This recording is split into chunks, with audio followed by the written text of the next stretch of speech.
నమస్తే. ఇన్నాళ్ళు నన్ను సపోర్ట్ చేస్తూ, ఎంకరేజ్ చేస్తూ మీ ప్రేమని నాకు అందిస్తున్న ప్రతి ఒక్కరికి కృతజ్ఞతలు. అలాగే ఈ వీడియో కూడా ఖచ్చితంగా మీకు ఉపయోగపడుతుంది. లైక్, షేర్ అండ్ సబ్స్క్రైబ్ చేసి మీ సపోర్ట్‌ని నాకు అందించండి. అలాగే ఈ వీడియో పట్ల మీకున్న అభిప్రాయాన్ని కామెంట్ సెక్షన్‌లో కామెంట్ చేసి తెలియజేయండి. ఇప్పుడు వీడియోని చూద్దాం. నమస్తే. Welcome to our channel. నేను పద్మిని. ప్రస్తుతంతో పాటు ప్రముఖ ఆధ్యాత్మికవేత్త, ఆస్ట్రోన్యూమరాలజిస్ట్, వేదిక్ వాస్తు స్పెషలిస్ట్, శ్రీ విద్య మరియు హనుమత్ ఉపాసకులు బ్రహ్మశ్రీ డాక్టర్ సిస్లా జయశంకర్ గారు మనతో పాటు ఉన్నారు. మాట్లాడదాం. సార్ నమస్తే సార్. జూన్ 4వ తారీఖు కోసం యావత్ దేశం అంతా కూడా ఎదురు చూస్తుంది. ఏంటి రిజల్ట్ ఏమొస్తోంది? అటు కేంద్రం అవ్వచ్చు, ఇటు ఇరు తెలుగు రాష్ట్రాల్లో అవ్వచ్చు. ఏ రిజల్ట్ ఇవ్వబోతున్నారు ప్రజలు అనేది ఖచ్చితంగా చాలా ఆసక్తికరంగా మారింది. అయితే ఆంధ్రప్రదేశ్ గురించి ప్రత్యేకంగా మాట్లాడుకుంటే అసలు ఆంధ్రప్రదేశ్ పరిస్థితి చాలా విచిత్రంగా ఉన్నటువంటి పరిస్థితుల్లోనే ఉంది. అటు రాజధాని లేదు, సంస్థలు రాలేదు, రోడ్లు బాగాలేదు, అభివృద్ధి ఎంత మేరకు జరిగింది అంటే ప్రశ్నార్థకంగానే ఉంది. ఏంటి పరిస్థితి ఆంధ్రప్రదేశ్కి sir? What is your analysis? ఇక్కడ సంఖ్యాశాస్త్రం ప్రధానమైన భూమిక వహిస్తుంది, కానీ ఎవరు నమ్మరు. ఎందుకంటే సంఖ్యాశాస్త్రం మీద, ఇంగ్లీష్ అక్షరాల మీద ఒకంత చులకన భావం ఉంది, కానీ అది పనిచేస్తుంది, తెలుసుకోవాలి. ఆంధ్రప్రదేశ్ అంటే 13 అక్షరాలు. 13 అక్షరాలు, దాని సంఖ్యాబలం వచ్చేసి 63 నెంబర్. 63 అంటే ఒక రావణాసురుడు లాంటి నెంబర్ అన్నమాట. విధ్వంసం, వినాశనం ఇలాంటి నెంబర్. ఈ నెంబర్ ప్రభావం వల్ల ఇవాళ ఈ రాష్ట్రానికి ఈ పరిస్థితి వచ్చింది. తర్వాత ఆంధ్రప్రదేశ్ని ఢిల్లీ లెవెల్లో అందరూ కూడా ఆంధ్ర వాళ్ళ ఆంధ్ర అంటారు. ఆంధ్ర అనే పదాన్ని కూడా ఎక్కువ వాడేవాళ్ళు. ఆంధ్ర అని వాడుతుంటారు. ఆంధ్రప్రదేశ్. సో ఆంధ్ర అనే పేరులో 18వ నెంబర్ ఉంటుంది. 18వ నెంబర్ ఏంటంటే రక్తం కారుతున్న చంద్రుడు, అంటే హై టెన్షన్. అంటే చంద్రుడు వెన్నెలనివ్వాలి, కానీ చంద్రుడి కంట్లోంచి రక్తం కారితే అంటే ఎంత హృదయ విదారకమైన పరిస్థితో ఈ నెంబర్ ప్రభావం వల్ల ఈ రాష్ట్రంలో అలాంటి పరిస్థితి వస్తుంది. ఆర్థిక సంక్షోభం, రాజకీయ సంక్షోభం, ఏంటి ఇలా అన్ని ఇవాళ ఆంధ్రప్రదేశ్ అనే రాష్ట్రం ఫేస్ చేస్తున్న ప్రతి పరిస్థితికి ఆ పేరులో ఉన్న నెంబరే కారణము. దీనికి ఉదాహరణలతో సహా నేను చూపించగలను. అయితే పేరేమి ఇప్పటిది కాదు కదా సార్, సుమారుగా కొన్ని అంటే 50 ఏళ్ళు దాటింది. ఆ ప్రాంతం నుంచి కూడా 60-70 ఏళ్ళు అయింది. మరి ఇప్పుడే ఎందుకు ఈ పరిస్థితి వచ్చింది అని అంటే? చాలా మంచి క్వశ్చన్ వేశారు. ఇప్పుడు రాలేదు దీనికి ఈ పరిస్థితి. ఎప్పుడు వచ్చిందంటే 2009లో రాజశేఖర్ రెడ్డి గారు చనిపోయినప్పటి నుంచి ఈ నెంబర్కి ప్రాణం వచ్చింది. ఎలా అంటే చూడండి, ఇప్పుడు ఒక వ్యక్తికి ఒక క్యాన్సర్ వచ్చింది అనుకోండి, ఐడెంటిఫై అయిన డే 1లోనే చనిపోతాడా? కదా. అంటే ఆ నెగటివిటీ పెరిగిపోవడానికి టైం పడుతుంది, అది గ్రో అవడానికి టైం పడుతుంది. ఒక కిడ్నీ ప్రాబ్లం వచ్చింది, డే 1లో చనిపోరుగా. మొత్తం డిస్ట్రాయ్ అయినాక ప్రాణాల మీదకి తీసుకొస్తుంది. అట్లాగే ఆంధ్రప్రదేశ్ అనే పేరులో ఉన్న నెంబరు ఆంధ్రప్రదేశ్ అని ఏ రోజు ఏర్పడిందో ఆ రోజు నుంచి ఉంది. ఆంధ్ర అనే పేరులో ఉన్న 18వ నెంబరు ఆంధ్ర అని ఏ రోజు నుంచి పిలుస్తున్నారో ఆ రోజు నుంచి ఉంది. బట్ ఏంటంటే దాని నెగిటివిటీ అట్లా ఫామ్ అవుతూ అలాంటి పరిస్థితుల కోసం, అలాంటి ఇబ్బంది, ఆ నెంబర్కి ప్రాణం రావడానికి కారణం వైఎస్ రాజశేఖర రెడ్డి గారి హెలికాప్టర్ మిస్ అవ్వడం. ఎందుకు అంటే ప్రపంచవ్యాప్త మీడియా మొత్తం కూడా వారం రోజుల పాటు Andhra CM helicopter missed, Andhra Pradesh CM helicopter crashed అని ఆంధ్రప్రదేశ్ అని ప్రపంచవ్యాప్త మీడియా, నాట్ ఓన్లీ తెలుగు రాష్ట్రాల మీడియా కాదు, India media, total world media మాట్లాడుకునేటప్పటికీ ఆ నెంబర్కి బలం వచ్చేసింది. ఎప్పుడైతే ఒకటి ఎక్కువగా పిలువబడుతుందో దానికి ఎనర్జీ వచ్చేస్తుంది. ఆ వచ్చిన దాని రీజనే మన రాష్ట్రం విడిపోవడం. అయితే దీనికి బీజం ఎప్పుడు పడిందంటే, అంటే ప్రధానికి ఒక రీజన్ ఉంటుంది. దీనికి బీజం ఎప్పుడు పడింది అంటే, ఇది ఎలా రావాలి అనేది సాకారం చేసుకోవడానికి 1999లో చంద్రబాబు నాయుడు గారు కేసీఆర్ గారికి మినిస్టర్ పదవి ఇవ్వకపోవడం దగ్గర పడింది బీజం. ఇవ్వకపోవడం వల్ల ఆయనకి మంత్రి పదవి రాలేదు కాబట్టి ఆయన తెలంగాణ రాష్ట్ర సమితిని ఒకటి పెట్టారు. అక్కడ పడింది. సో ఇప్పుడు ఒక గదిలో ఒక పామును వేసాం అనుకోండి, ఆ పాము ఎలా తిరుగుతుంది గదిలో, ఎక్కడి నుంచి బయటికి వెళ్ళాలా, ఎట్లా బయటికి రావాలా అని చూస్తుంది కదా. అలా ఈ నెంబరు ఎట్లా నేను విధ్వంసం చేయాలి, ఎలా చేయాలనేది 1999లో చంద్రబాబు నాయుడు గారు కేసీఆర్ గారికి మినిస్టర్ పదవి ఇవ్వకపోవటం దగ్గర నుంచి మొదలైంది. తెలంగాణ వచ్చింది. Okay, it's good. తెలంగాణ రావటం తప్పు కాదు. మనమంతా తెలంగాణలోనే ఉన్నాం, అంతా హ్యాపీగానే ఉన్నాం. ఎందుకంటే తెలంగాణలో ఉన్న నెంబర్ మంచి నెంబర్, దట్స్ హ్యాపీ. ఆంధ్రప్రదేశ్ కున్న నెంబర్ 63 అని చెప్తున్నారు, which is very dangerous number. Very dangerous. అది ఓన్లీ ప్రత్యేకించి ఆ రాష్ట్రానికి లేకపోతే ఆ డిస్ట్రిక్ట్స్ కి కానీ వాటికే పనిచేస్తుందా, ప్రజల మీద కూడా పనిచేస్తుందా ఈ నంబర్? ఒకప్పుడు ఉమ్మడి ఆంధ్రప్రదేశ్గా ఉన్నప్పుడు అందరి మీద పనిచేసింది. కానీ ఎప్పుడైతే విడిపోయినాక ఆ 13 జిల్లాల మీద ఉన్న జిల్లాల మీద, ఆ జిల్లా ప్రజల మీద, ఆ ప్రజల యొక్క భవిష్యత్తు మీద పనిచేస్తుంది. ప్రజల మీద కూడా పనిచేస్తుంది 100% మరి ప్రజలు ఇవాళ హలో లక్ష్మణ అని, ఇప్పుడు మనకు తెలుసు కృష్ణా, గుంటూరు, ఈస్ట్ వెస్ట్ ఈ 4 జిల్లాలు దేశాన్ని పోషించగల సత్తా ఉన్న అన్నపూర్ణ లాంటి భూములుగా పేరున్న జిల్లాలు. అలాంటి జిల్లాల్లో ఇవాళ రైతులు లేరు, రైతు కూలీలు లేరు, అభివృద్ధి లేదు, కన్స్ట్రక్షన్ లేదు, ఏమీ లేదు. ఎక్కడ బిజినెస్ బాగా జరుగుతుంది అనగా సాయంత్రం అవగానే వైన్ షాపుల దగ్గర బాగా బిజినెస్ జరుగుతుంది. సో రాష్ట్ర యువత కానీ ప్రజలు కానీ ఎక్కువగా సాయంత్రం అవగానే ఒక వైన్ షాపులకు మ్యాక్సిమం ఆఫ్ ది పీపుల్ ఇలాంటి అంటే వ్యసనాలకి లోనైపోయే ఒక బాధ్యతారాహిత్యంగా ప్రవర్తించే ఒక కుటుంబంలో మనుషులు ఉంటే ఎలా ఉంటుందో ఒక రాష్ట్రంలో ఆ మనుషులు ఎక్కువ ఉంటే అది అలాగే ఉంటుంది. కాబట్టి ఈ నెంబర్ ప్రభావం వల్ల అలా జరిగింది. మార్పుకి ఏమైనా ఛాన్సెస్ ఉంటాయా? మారితే ఎలా? ఒకటే ఒక అక్షరం, దమ్మున నాయకుడు ఎవరన్నా మారిస్తే ఒకటే ఒక అక్షరం, ఒక ఏ యాడ్ చేస్తే చాలు. ఇప్పుడు ఆంధ్రప్రదేశ్ అని మీరు తెలుగులో రాసినప్పుడు ఆ రాస్తారు, రెండో ఆ రాస్తారు కదా తెలుగులో రాస్తే. సో ఆకి దీర్ఘం ఉంటుంది. సో ఒక ఏ యాడ్ చేసి AANDHRAPRADESH అంటే ఈ 13 అక్షరాలు కాస్త 14 అక్షరాలు అవుతాయి. 63వ నెంబర్ కాస్త 64వ నెంబర్ అవుతుంది. దేశాన్ని లీడ్ చేసే నాయకత్వం ఇక్కడి నుంచి మొదలవుతుంది. అంతటి అభివృద్ధిలోకి వస్తుంది, బ్రహ్మాండమైన అభివృద్ధిలోకి వస్తుంది. దేశానికి తలమానికంగా నిలబడే రాజకీయం కానివ్వండి, ప్రజలు కానివ్వండి. ఒకప్పుడు కృష్ణా, గుంటూరు జిల్లాల నుంచి పుట్టిన వాళ్ళు సినిమా హీరోలు అయ్యారు, పెద్ద పెద్ద స్టార్స్ అయ్యారు, రాజకీయ నాయకులు ఉన్నారు, ఎంతో చరిత్ర ఉంది. బట్ అదంతా కూడా పోయి ఇప్పుడు ఇవాళ రోజున ప్రభుత్వం ఇచ్చే ఉచిత పథకాలకి, తాయిలాలకి, ఈ సంక్షేమ పథకాల మీద డిపెండ్ అయిపోయి బతకాల్సిన పరిస్థితి బిలో పావర్టీ లెవెల్లో చాలా మందికి ఉంది.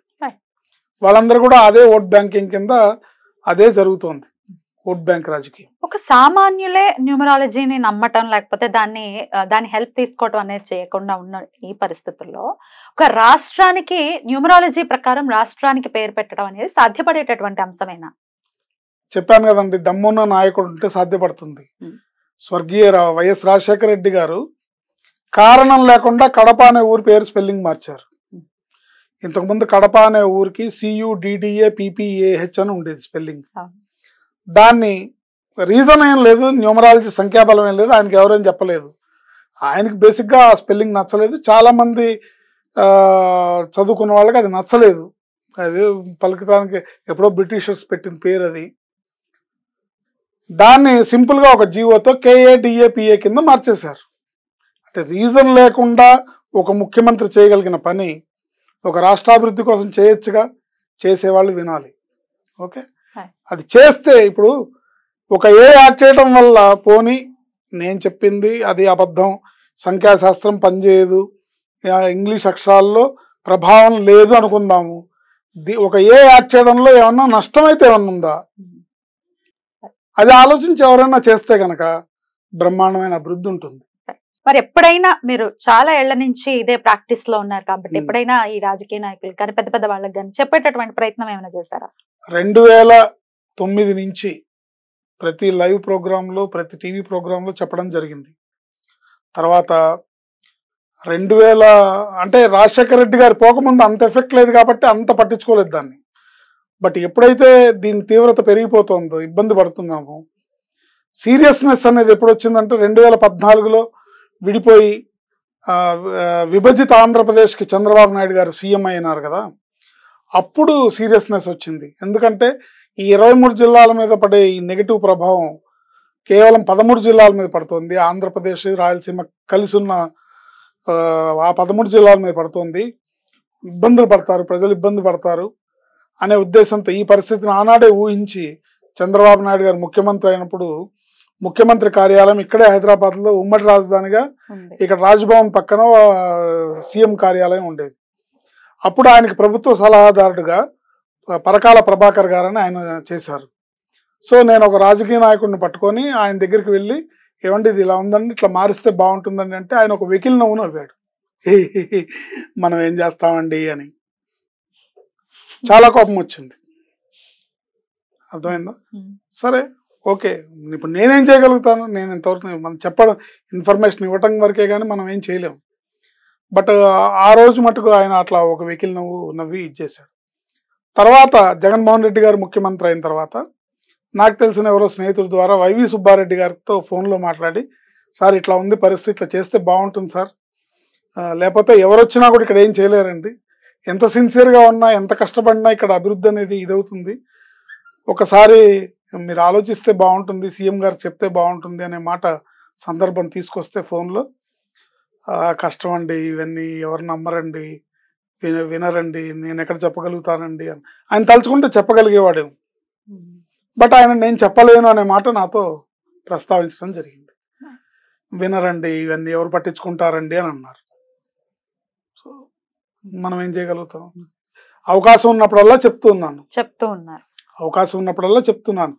ఇప్పుడు ఇవాళ ఆంధ్రప్రదేశ్లో ఏదైతే జరుగుతుందో, రోడ్లు లేవు, అన్ని గుంటలు పడిన రోడ్లు, రాజధాని లేదు, ఈ పరిస్థితిని నేను 2009 నుంచి చెప్తున్నాను. అప్పుడు రోడ్లు బాగున్నాయి కదా, అప్పుడు రాజధాని ఉంది కదా. సో అమరావతి రాజధాని అయినా కూడా నేను నమ్మలేదు. ఎందుకంటే రాష్ట్రంలో అక్కడ మార్పు జరగలేదు. మార్పు జరిగితే బాగుంటుంది, లేకపోతే ప్రజలు ఇబ్బంది పడతారనే ఉద్దేశంతో ఇది ఊహించిందే. ఇప్పుడు ఏదైతే ఇప్పుడున్న అనిశ్చిత పరిస్థితి ఉందో, రాజధాని లేదు, అభివృద్ధి లేదు, పరిశ్రమలు లేవు, భవన నిర్మాణ కార్మికులు లేరు, ఇసుక లేదు, సిమెంట్ లేదు, వ్యవహారమే లేదు. ఎలా తొలగుతుంది అనుకోవచ్చండి అనిశ్చిత? మరి అదేనండి, నాకు తెలిసిన విద్యా సంఖ్యాశాస్త్రం కాబట్టి ఒక్క ఏ యాడ్ చేస్తే చాలా అద్భుతంగా ఉంటుంది. ఏ యాడ్ చేస్తే ఖచ్చితంగా జరుగుతుంది అని అంటున్నారు. ఇంత ఘంటాపదంగా చెప్తున్నారు కాబట్టి ఆల్రెడీ పేరు మార్చిన వాళ్ళు ఏదైనా ఎగ్జాంపుల్స్ ఉన్నాయా? లైఫ్ టర్న్ అయిపోయినటువంటి మన ఇండియాలో లేదు కానీ చైనాలో ఉన్నాయండి. చైనాలో ఉన్నాయి. చైనా ప్రజలు ఈ న్యూమరాలజీని బాగా నమ్ముతారు. సో చైనాలో ఒక ఊరికి తరచుగా వరదలు, తరచుగా ఉప్పెన ఇలాంటివి వస్తూ ఉంటే అక్కడ వాళ్ళు ఊరు పేరు స్పెల్లింగ్ కరెక్షన్ చేసి పెట్టడం ద్వారా ప్రకృతి వైపరీత్యాలు తగ్గి వాళ్ళు సుఖంగా ఉన్నారు. అయితే మన దేశంలో కూడా ఒక ఉదాహరణ ఉంది. శివకాశి, అంటే నేను కరెక్షన్ చేయలేదు, ఎవరు పుణ్యం కట్టుకున్నారో తెలియదు. తమిళనాడులో శివకాశి ఉంది కదా, టపాకాయలు తయారు. సో మీరు ఇంతకు ముందు ఒక 10 ఏళ్ల క్రితం తరచుగా భారీ అగ్ని ప్రమాదం, టపాకాయల ఫ్యాక్టరీలో పేలుడు సంభవించింది, ఇలాంటి వార్తలు వినేవాళ్ళం. ఇప్పుడు మీకు వినపడుతున్నాయా? పేరు కరెక్షన్ చేశారు. ఏం పేరు కరెక్షన్ చేశారు? సంథింగ్ దాంట్లో యాడ్ చేసి దాంట్లో న్యూమరాలజీ ప్రకారం నెగటివ్ నెంబర్ని తీసి దాన్ని పాజిటివ్ చేశారు. అంటే నాకు సంబంధించిన శివకాశి కదా, నా బాధ అంతా ఆంధ్రప్రదేశ్ మీద ఉంది. అయితే ఈ సబ్జెక్ట్ యొక్క బ్యూటీని తెలియని వాళ్ళు, లేకపోతే అసలు ఈ సబ్జెక్ట్ గురించి ఓనమాలు కూడా తెలియని వాళ్ళు ఇష్టం వచ్చినటువంటి వాగుడు వాగుతూనే ఉంటారు. దీని మీద ఇవన్నీ నమ్ముకుంటే పని అవుతుందా, కష్టపడితే పని అవుతుందా? మరి ఎంత కష్టపడుతున్నా ఆంధ్రప్రదేశ్ ఎన్ని లక్షల కోట్ల అప్పుల్లో ఉందో మన అందరికీ తెలిసిందే. ఎవడు కష్టపడట్లేదు, అందరూ కష్టపడుతున్నారు. ఎందుకు, ఎక్కడ లోపిస్తోంది అని అడిగితే ఎక్కడ సమాధానం ఉండదు. దానికి మీ ఆన్సర్ ఏంటి? అంటే ఇలాంటి రాష్ట్రాలు దేశంలో చాలా ఉన్నాయి. ఇప్పుడు అస్సాం తీసుకోండి, ఛత్తీస్గఢ్ తీసుకోండి, ఉన్నాయి కొన్ని. కానీ మనది అన్నపూర్ణ లాంటి రాష్ట్రం ఈ స్థితికి దిగజారటం అనేది బాధాకరమైన విషయం ఏంటి. అందుకని దీన్ని ఎవరన్నా విజ్ఞతతో పెద్దలు ఆలోచించి, ప్రజల శ్రేయస్సు దృష్ట్యా మీరు ఏమేమో ఇస్తున్నారు, కేజీ బంగారం కూడా ఇస్తా ఉన్నారు మొన్న ఎలక్షన్స్ లో. ఏంటి ఏమి వద్ద ఆంధ్రప్రదేశ్ లో ఒక ఏ యాడ్ చేయండి చాలు, రాజధాని సెట్ అవుతుంది, అన్ని సెట్ అవుతాయి. బ్యూటిఫుల్ అండి. అయితే ఇంత ఆంధ్రప్రదేశ్ గురించి చెప్పినప్పుడు తెలంగాణ గురించి కూడా తెలుసుకోవాలన్న క్యూరియాసిటీ ఖచ్చితంగా ఉంది. తెలంగాణ అన్న పేరు గానీ, హైదరాబాద్ అన్న పేరు గానీ ఎలా ఉందని అనుకోవచ్చు? అద్భుతంగా ఉన్నాయి. రెండిట్లోనూ ఎటువంటి నెగిటివ్ లేదు. తెలంగాణ అనే పేరులో 30వ నంబర్ ఉంది. 30వ నంబర్ని నిత్య కళ్యాణం పచ్చతోరణం అంటారు. సో తెలంగాణ అలాగే ఉంది. తెలంగాణలో మీరు ఏ మూలకి వెళ్ళినా సరే ₹1,00,00,000 తక్కువ లేదు. మీరు ఏ మూలకి వెళ్ళండి, ఎకరం భూమి ₹1,00,00,000 తక్కువ లేదు. ఏంటి మంచి మంచి అభివృద్ధి ఉంది. అండ్ మోర్ ఓవర్ తెలంగాణ సాధింపబడటానికి కూడా ఈ నంబరే కారణం. తెలంగాణ తెలంగాణ తెలంగాణ తెలంగాణ తెలంగాణ అనేది అది అంటే ఒక రామరావణ యుద్ధం జరిగితే రాముడు గెలుస్తాడు, రావణుడు ఓడిపోతాడు. సో అలా మనం రాష్ట్రం విడిపోయింది, తెలంగాణ వచ్చింది. తెలంగాణలో మంచి నంబర్ ఉంది. హైదరాబాద్ లో కూడా మంచి నంబర్ ఉంది. హైదరాబాద్ నిత్య కళ్యాణం పచ్చతోరణంలో హైదరాబాద్ లో 9 అక్షరాలు 25వ నంబర్ అనే నెంబర్ ఉంది. ఈ నెంబర్ వల్ల దినాభివృద్ధి ఉంటుంది. హైదరాబాద్ దేశంలోనే ఒక ప్రముఖ నగరంగా పేరు తెచ్చుకోవడానికి ఇప్పుడు ఆల్రెడీ ఉంది. ఇంకా ఇంకా అభివృద్ధి చెందుతుంది. కాకపోతే మనం ఇంకా ఇంకా ఇంకా ట్రాఫిక్ జామ్లు ఇంకా ఇవన్నీ చవి చూడాల్సి వస్తేమని భయం ఉంది. కానీ హైదరాబాద్ అనేది బ్రహ్మాండంగా ఉంది. అయితే సంఖ్యాశాస్త్రం పనిచేస్తున్న దానికి ఉదాహరణగా ఈ 25వ నెంబర్ పోయి ఒక మూమెంట్ లో రాజశేఖర రెడ్డి గారు గవర్నమెంట్ లో ఎప్పుడైతే ORR కన్స్ట్రక్షన్ ఓపెన్ అయిందో దీన్ని గ్రేటర్ హైదరాబాద్ కింద మార్చారు. ఆ గ్రేటర్ హైదరాబాద్ అన్నప్పుడు పడిపోయింది. ఒక 2 years స్లంప్లోకి వెళ్ళిపోయింది. అప్పుడు కూడా నేను కార్యక్రమంలో ప్రస్తావించడం జరిగింది. హైదరాబాద్ అంటే 9 అక్షరాలు, గ్రేటర్ హైదరాబాద్ అంటే 16 అక్షరాలు పడిపోయింది. దాంట్లో సంఖ్యాబలం కూడా నెగిటివ్ సంఖ్యాబలం. అయితే అది ఎవరు పుణ్యం కట్టుకున్నారో తెలియదు. కానీ దాన్ని మళ్ళీ జాగ్రత్త పడి గ్రేటర్ అనేది వెలుగులోకి రాకుండా, అంటే మున్సిపల్ కార్పొరేషన్ దగ్గర గ్రేటర్ హైదరాబాద్ అని ఉంటుంది, బట్ బయట ఎవరు వాడరు. అందరూ ఓన్లీ హైదరాబాద్. మీరు గచ్చిబౌలి వెళ్ళండి హైదరాబాద్ అంటారు, మోకిల వెళ్ళండి హైదరాబాద్ అంటారు, కోకాపేట వెళ్ళండి హైదరాబాద్. సో ఈ హైదరాబాద్ ఒకప్పుడు 50 కిలోమీటర్ల విస్తీర్ణంలో అభివృద్ధి జరిగింది ఔటర్ రింగ్ రోడ్డు పడినాక. ఇవాళ 100 కిలోమీటర్ల రేడియస్ లో అభివృద్ధి జరుగుతుంది. ఏంటి కాకపోతే ఏమో భవిష్యత్తులో మళ్ళీ నీళ్లు దొరకవేమో, పొల్యూషన్ ఎక్కువైపోతుందని ఒక బాధ ఉంది. కానీ అభివృద్ధి మటుకు అన్స్టాపబుల్ అభివృద్ధి. సంఖ్యాబలం అనేది మనుషుల మీద ప్రభావితం చూపిస్తుంది అన్నదానికి ఏదైనా ఉదాహరణ ఉందా? పవర్ఫుల్ ఎగ్జాంపుల్ ఏదైనా ఉందా? 100% అండి, చాలా ఉన్నాయి ఎగ్జాంపుల్స్. ఇది ఆ సబ్జెక్టే మా రీసెర్చ్. అది మనుషుల మీద, రాష్ట్రాల మీద, దేశాల మీద, ఊరి పేర్ల మీదే కాదు. మీరు ఒక కుక్కకి పేరు పెట్టినా కూడా ఆ కుక్కకి ప్రాబ్లం వస్తుంది రాంగ్ నెంబర్ ఉంటే. సపోజ్ మీరు ఒక బుజ్జి అని పేరు పెట్టండి, బుజ్జి అనే పేరు ఒక కుక్కకి పెట్టండి, ఒక మనిషికి పెట్టండి. ఇతను అనారోగ్యవంతులు అవుతాడు, సడన్ గా పడిపోతాడు. ఆ కుక్కకు కూడా అలాంటిది ఏదో జరుగుతుంది. వన్ ఫైన్ మార్నింగ్ మున్సిపాలిటీ వాళ్ళకి దొరికి ఎలక్ట్రిక్ గ్రేవ్యార్డ్కి వెళ్ళిపోతుంది. సో సంఖ్యాబలం తప్పకుండా పనిచేస్తుంది. మీకు ఎందుకు ఇప్పుడు మనం ఆంధ్రప్రదేశ్ గురించి మాట్లాడుకుంటున్నాం కాబట్టి సమయం వచ్చింది కాబట్టి నేను చెప్తాను. వైఎస్ రాజశేఖర రెడ్డి అనే పవర్ఫుల్ నెంబర్ వల్ల ఆయన నాయకత్వం ఎంత బలమైన నాయకత్వంగా అయిందంటే, రెండోసారి కూడా ఆయన ముఖ్యమంత్రి అయ్యారు. 2004లో ఒకసారి అయ్యారు, మళ్ళీ 2009లో అయ్యారు. బలంగా అయ్యారు. వైఎస్ రాజశేఖర రెడ్డి అనే పేరులో ఉన్న బలమైన నెంబర్ ఆయన్ని తిరుగులేని నాయకుడిగా తీర్చిదిద్దింది. ఏంటి ఎట్ ద సేమ్ టైం ఆయన్ని రాజన్న అని కార్యకర్తలు, రాజన్న అని అది నెగిటివ్ నెంబర్, రాజా అని దగ్గర వాళ్ళు, ఇప్పుడు కేవీపీ రామచంద్రరావు గారు అంటే ఆయన సమకాలికులు ఎవరు అందరూ కూడా రాజా రాజా అని పిలిచేవాళ్ళు. రాజా అని పిలిస్తే అది కూడా నెగిటివ్ నెంబర్, రివర్స్ నెంబర్.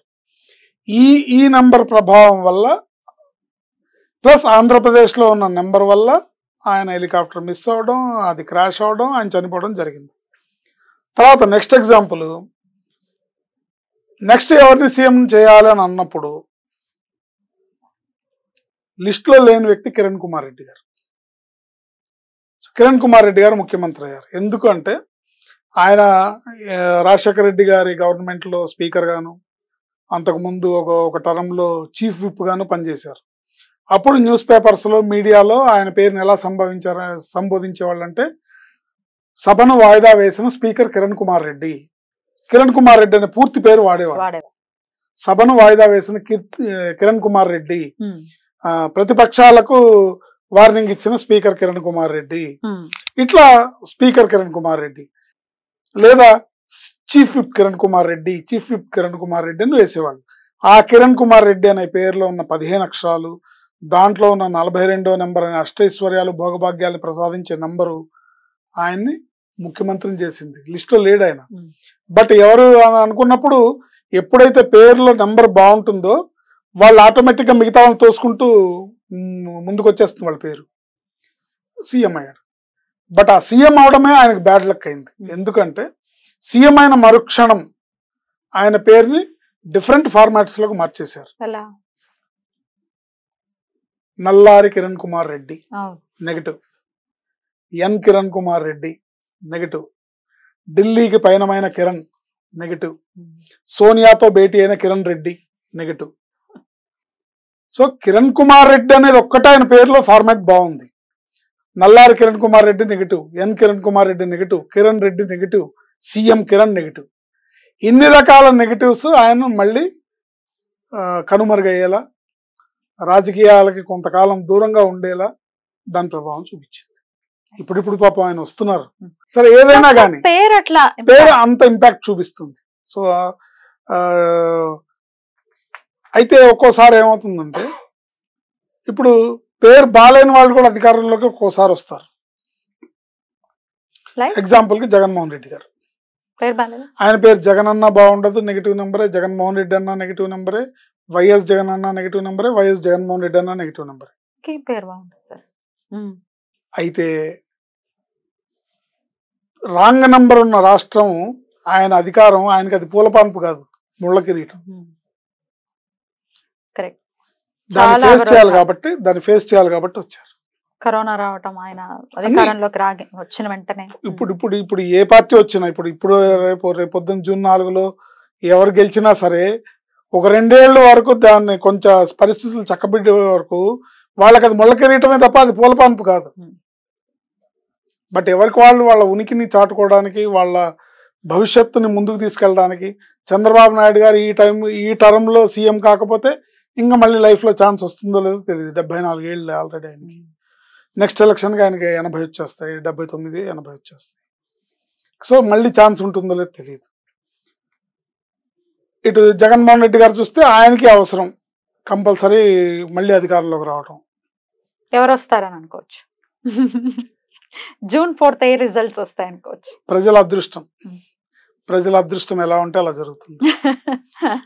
బుద్ధి కర్మానుసారిని అన్నట్టుగా ప్రజలు చేసుకున్న దీనికి, ఎందుకంటే ప్రజల్లో ధనదాహం, కొంచెం ధనం ప్రభావం ఎక్కువైంది కాబట్టి, దానికి తోడు నేను అందరినీ అనట్లేదు కానీ కొంతమంది మీడియా వ్యక్తులు కూడా హీరోని కావాలంటే జీరోని చేసేయచ్చు, జీరోని కావాలంటే హీరోగా ప్రొజెక్ట్ చేయొచ్చు. ఇలాంటి కాలం నడుస్తున్న ఈ టైంలో ఎవరు వస్తారనేది ఎగ్జాక్ట్లీ అంటే అది ప్రజల ఫేట్ మీదే ఆధారపడి ఉంటుంది. చూద్దాం, వెయిట్ అండ్ సీ. కేంద్రంలో అయినా చెప్పండి, కేంద్రంలో ఎవరు వస్తారు అనేది. కేంద్రంలో 400+ సీట్స్ తో ఎన్డీఏ గవర్నమెంట్ వస్తుంది. నరేంద్ర మోడీ గారు అనుకున్న చట్టాలన్నీ తీసుకొస్తారు, ఆయన అనుకున్నవన్నీ చేస్తారు. 100% 400+ సీట్స్ తో బీజేపీ రాబోతుంది. అంటే ఎన్డీఏ కూటమి మొత్తం. అదే. అయితే నాకు ఒక ఆశ ఏంటంటే, ఒక రాష్ట్రంలో కూడా కూటమికి అవకాశం ఉంది అని అనుకోవడానికి కారణం ఏంటంటే, ఆ 400 సీట్లలో 17-19 సీట్లు ఆంధ్రప్రదేశ్ నుంచి ఉన్నాయి, వస్తాయి. సో కమలం కేసిన వాళ్ళు జాలిపడి సైకిల్కో గాజు గ్లాస్కో కూడా వేస్తారని ఒక ఆశ. చూడాలి మరి ఏం జరుగుతుందో తెలీదు. ఆంధ్రప్రదేశ్ ఎవరు వచ్చినా సరే రాష్ట్రం బాగుండాలి, ప్రజలు బాగుండాలి, అందరూ బాగుండాలి, అందులో మనం ఉండాలి. తప్పకుండా ఆంధ్రప్రదేశ్ లో ఏ అనే ఒక్క అక్షరమే ఫైట్ మొత్తాన్ని మారుస్తుంది అని అంటున్నారు. కాబట్టి ఎప్పటికైనా మీ కళ సాకారం అవ్వాలి. ఇది మీరు చాలా ఆర్ద్రతతో చెప్తున్నారు. మనకి ఏ పొలిటికల్ పార్టీ మీద పక్షపాతం లేదు, దాని వల్ల మీకు వచ్చే లాభం కూడా లేదు. ఎవరి మీద వీళ్ళంటే ఇష్టం లేదు అనేది కూడా లేదు. నాకు అందరూ ఇష్టమే. జగన్మోహన్ రెడ్డి గారు యువ నాయకుడు, ఆయన అంటే ఇష్టమే. చంద్రబాబు నాయుడు గారు మంచి అడ్మినిస్ట్రేటర్, ఆయన అంటే ఇష్టమే. పవన్ కళ్యాణ్ గారు నిస్వార్థమైన వ్యక్తి, ఆయన అంటే ఇష్టమే. అండ్ ఆయన 10 ఏళ్ల నుంచి ఓటమిని తట్టుకొని ఈ మాత్రం నిలబడ్డారంటే అలాంటి నాయకుడిని చూసి నేర్చుకోవాలి. ఏంటి ఓటమి నుంచి ఎట్లా బయటికి రావాలి, ఎలా ముందుకెళ్ళాలి, ప్రజల్ని తనని నమ్ముకున్న వాళ్ళని ఎట్లా ముందుకు తీసుకెళ్లాలనేది ఆయన చూసి నేర్చుకోవచ్చు. సో అందరూ మంచి వాళ్ళే. బట్ ఏంటంటే ఈసారి మటుకు బలంగా కూటమికి అవకాశాలు ఉన్నాయి. ఫైనల్లీ చెప్పేశారు, తెలియజేశారు. Thank you so much sir. నమస్తే. ఆయుష్మతి భవ.